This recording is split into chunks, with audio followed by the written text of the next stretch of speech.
From the Weather NorCal Command Center, this is your afternoon update.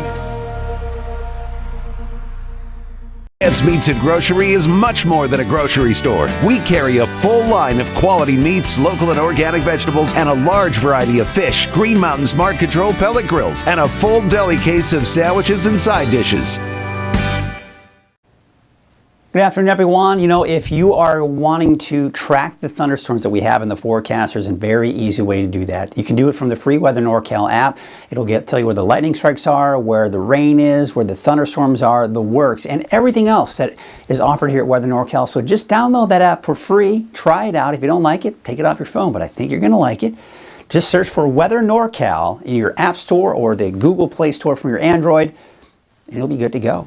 All right, so here's a look at our weather headlines. The next heat wave, it's arrived. You noticed it yesterday. We're going to notice it again today, and we'll notice it through the extended period here. Now, the heat's sticking around well into next week. Now, we're talking about the return of those mountain thunderstorms again, possibly for Friday and Saturday. We're going to talk about the timing of that, what that all means, how this is going to impact the fires here in just a second here. But the marine layer, it persists on the coast. It's really not going anywhere. It's going to be having a hard time kind of clearing things out through the afternoon. Hazy, smoky, depending on where you are today. Temperatures close to 100 degrees for many of the mountain locations, especially in Trinity County. There you can see out towards the valley, of course, 100 degrees or higher, although delta breeze influenced areas to the south may have a hard time making it that triple digit mark, but it may get close. All right, so we do have several advisories out there to tell you about. Number one, there's a red flag warning for central western Siskiyou County for today because of gusty winds, low humidity. No big surprises there. Also, same area, there is a heat advisory for today and tomorrow with highs between 95 and 105 degrees there. All right, so now we're going to go ahead and take a look at the dense smoke advisory until 5 o'clock today for last in eastern Plumas County. So where is the smoke today? Well, it's going to pretty much disperse itself by the noon hour today, of course, this afternoon, right? We're kind of seeing it disperse. So nothing really too terribly dense in the way of dense smoke, that is. But right around when you're the fire, yeah, we'll probably see some of that dense smoke just to the west of Chester. Now we're going to take you through the rest of the afternoon today. And you'll see that that smoke kind of disperses, it pushes northward. So we see later this afternoon, I'd say through this afternoon, we're going to start to see most likely on the northeast side of the fire, more hot spots developing. And that's going to produce more smoke. So that's where most of the smoke is going to go as those slightly above the surface winds begin to kind of push that smoke northward. So we may see a break from the dense smoke in the Chester area working its way closer to Bernie and then some haze out towards the Alturas area in Modoc County, but not as bad as you head off to the west, maybe even smelling less of that smoke by this afternoon and evening for the valley. But that kind of changes here as we go into tonight and early tomorrow morning. Maybe a bit more of that haze, a little thicker haze, maybe a smell of smoke. But the smoke, overall, we're not seeing a really dense plume of smoke tomorrow morning. But as we go into tomorrow afternoon, yes, we'll see probably some more activity develop from the fire, hence more dense smoke being developed here by Friday afternoon. It could push more over the Chester area with more of that smoke. And then, of course, as we push into tomorrow night, there you can see, of course, the smoke kind of pushing northward. Now, again, keep in mind, this is going to be impacted by the thunderstorms that will be moving through that area here. Yeah, I mentioned it. We're talking about the chance for thunderstorms. We'll get into that here in just a little bit. But there you can see the winds. What we're seeing here is those winds are fairly strong from the south later on this afternoon. This is typical, this is normal, this is what we have been seeing here for the last several weeks, really this week so far. The winds died down by tonight, they die down for tomorrow morning, but then they'll pick back up again Friday afternoon. But once again, these winds are going to be impacted, or we're going to be impacted by these winds because of the potential for thunderstorms pushing on through as we go into Friday night, as we go into Saturday and Saturday afternoon as well. So what we're seeing here is an overall trend, but if these thunderstorms should develop close to or in any of these areas, you're going to be looking at those strong, gusty, erratic winds underneath those thunderstorms. Now, the humidity levels, as that monsoon moisture begins to work in, will eventually see an increase in the humidity levels, but not until Friday night into Saturday.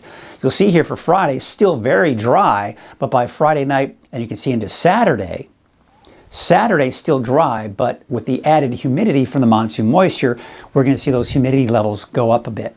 So here's the fire weather risk, and I want you to focus on the central and north end of the valley, not to mention central Siskiyou County, and even Modoc County and Lassen County. The oranges indicate high fire danger. Deeper oranges indicate very high fire danger, so kind of in that high to very high range. Now, the same situation for Friday. It's not changing much. Now on Saturday, most of the highest fire danger, that is, will be in the valley with those gusty south winds associated with that system passing on through. Otherwise, we do see a drop in that fire danger, but that's just accounting for the temperatures, the winds, and the humidity. It's not accounting for those thunderstorms, which we're going to take a closer look at that here in a second. Now, why are we talking about the chance for thunderstorms? Well, because right here is the monsoon moisture to our south. That is working its way as we speak to the north and will be here by late in the day tomorrow and Saturday. So the Storm Prediction Center is indicating that this area right here in green is where we have the best chance for thunderstorms tomorrow afternoon, tomorrow night. Now, don't be too alarmed when you look at this because it looks pretty extensive. One thing I want to remind you is that it's all about timing, when and where these thunderstorms are going to develop. So let's take a look at that. Before we get into that though, also want to remind you, again, dry lightning. That's going to be a concern for tomorrow afternoon. We'll probably see this a little bit more spread out as we go into Saturday. All right, so now let's take a look at that. A couple of things that I've kind of changed on this map that I don't typically have on here. Number one, typically for the rain and thunderstorms, I don't have the winds in there, but I'm going to put that in there because we have to really pay attention to that as well. I've also put the fire perimeter of the park fire in there because, again, we have to pay attention to should any thunderstorms develop around or even over the fire, that could be a problem. Yes, the rain is nice, but with thunderstorms come with it erratic gusty winds and lightning, and we don't want either one of those. All right, so let's take you into tomorrow. So as you see here, as we go into tomorrow around noon, those winds really not that strong, number one. You'll notice they're actually coming from west, moving a little bit to the east, but nothing too terribly strong. These clouds here, that's the monsoon moisture. That's going to be working its way northward through the afternoon, and you'll see that it's mainly going to be this area. In fact, that green area we're showing you from the Storm Prediction Center, pretty accurate. I think most of it will be down into the northern Sierra, but even parts of the southern Cascades could see some showers and thunderstorms.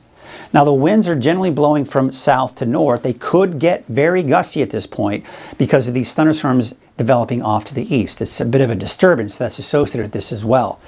Now, check this out. As we go into tomorrow night, we've got rain. Now, let's start with the good. The good is if we can just get this in the form of rain, maybe a little bit of wind associated with it. A lot of times you get a little bit of wind even with just some light rain. But if we can just get the rain out of this, this will be a big help. However, if we start seeing thunderstorms popping up out of this, now the winds get a little bit stronger and they get more erratic.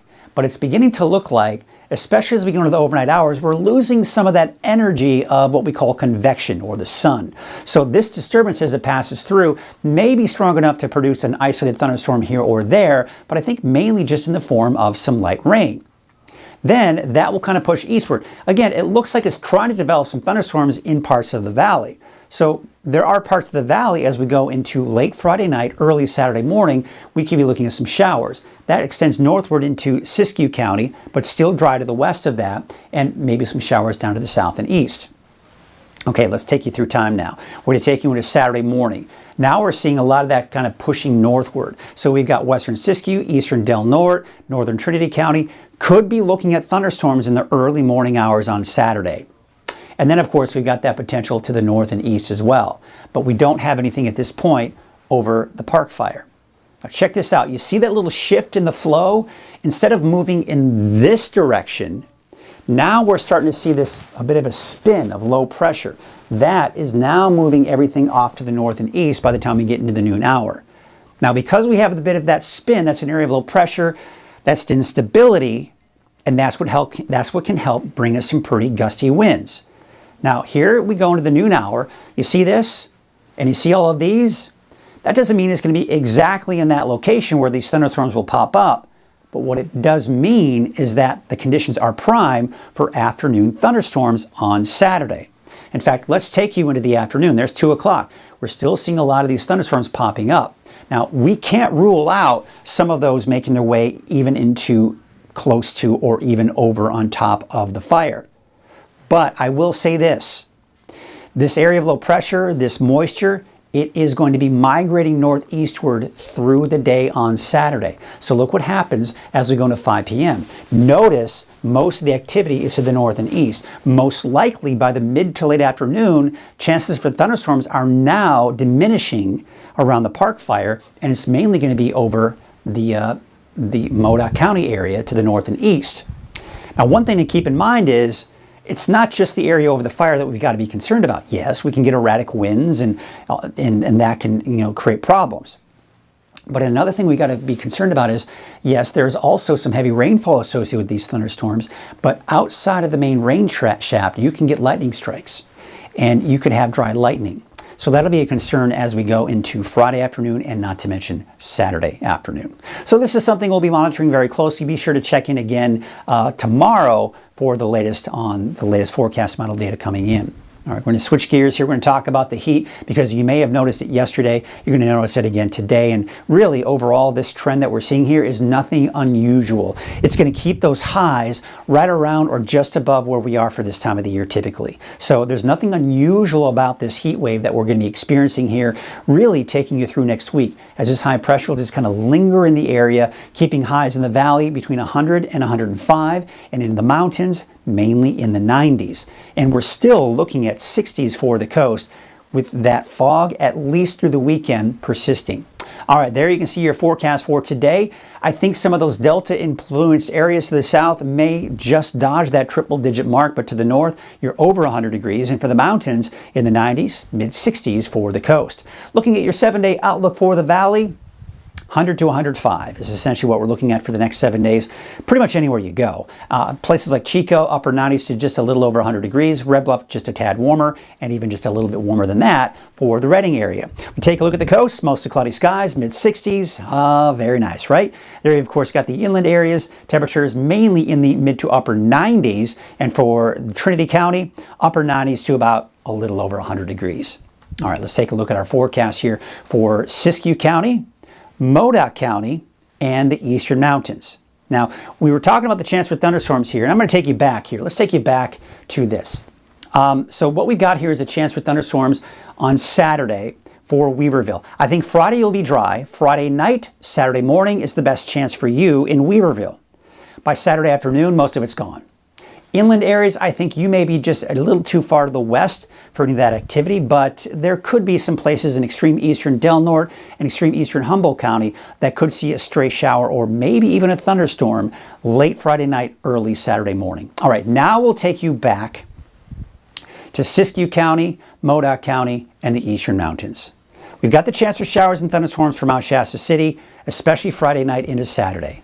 I think Friday afternoon, Saturday afternoon, really for that entire time frame between Friday afternoon through Saturday afternoon, you've got the best chance for thunderstorms here for Modoc County and the Eastern Mountains. This would include Alturas, Susanville, places like Bernie, Chester, for example. I think all of these areas have the best chances for thunderstorms as we go into Friday and Saturday.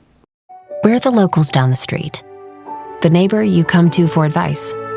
A nest egg for the golden years. A loan or a new account for that growing business. What started in Chico 50 years ago has taken us all around California, providing big bank lending power and high-tech service while keeping our relationships personal. We're still the locals down the street, no matter where your street might be. Tri-Counties Bank, California's local bank.